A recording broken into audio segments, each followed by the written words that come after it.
الجميل، أهلا بيك في الدرس رقم 21 من رحلتنا تعلم الإيطالية في 100 يوم. لو أول مرة تشوفني ما تنساش تعمل لي فولو وتشرفني بعمل اشتراك في القناة لو بتشوفني على اليوتيوب، وتفعل زر الجرس عشان يوصلك كل جديد. يلا بينا نبدأ على طول.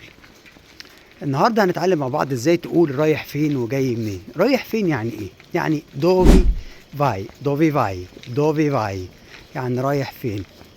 عايز اقول رايح الشغل هقول لك vado al lavoro، vado al lavoro رايح الشغل، او vado a casa، vado a casa يعني رايح البيت. طب جاي منين يعني؟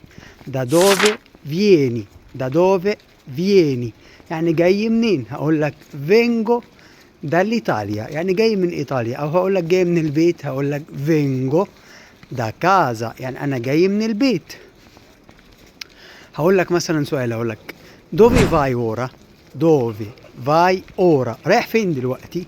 هتقول لي مثلا رايح البار، فادو البار، فادو البار.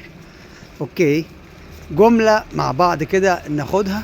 هقول لك مثلا vengo da casa e vado al lavoro، vengo da casa e vado al lavoro يعني جاي من البيت ورايح الشغل. وبس كده. لو بتحب المحتوى ده وحابب تتعلم الإيطالي بكل سهولة ما تنساش تعمل لي فولو.